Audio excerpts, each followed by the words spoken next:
Hello everyone, welcome to new video. आज का जो टॉपिक है वो है रोल्स थ्योरम। काफ़ी इम्पोर्टेंट टॉपिक है और इंटरेस्टिंग भी है।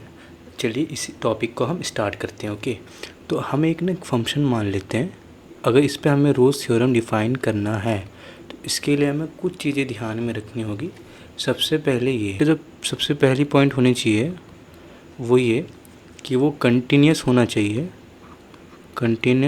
अपने इंटरवल में। Okay, continuous in close A and close B. Okay, A से बी तक के क्लोज ब्रैकेट में कंटिन्यूस होना चाहिए। कंटिन्यूस यानी जो हमारा कर्व है ना, उस पर जंप नहीं होना चाहिए कहीं भी, वो पूरा एकदम कंटिन्यूस होना चाहिए। ओके, डेरिवेबल होना चाहिए open interval A to B में। ओके, कि जो हम जो भी दो पॉइंट ले रहे हैं F A is equal to F B होना चाहिए। ओके, यानी यहाँ पे जो मैंने आपको ग्राफ पहले बनाया था देख सकते हैं, यहाँ पे एफ ए जो है वो एफ बी के बराबर है। ओके, यानी दो पॉइंट पे जो फंक्शन की वैल्यू है वो बराबर होनी चाहिए, तभी आप इस पे ना जो रोल्स थ्योरम है वो अप्लाई कर पाएंगे।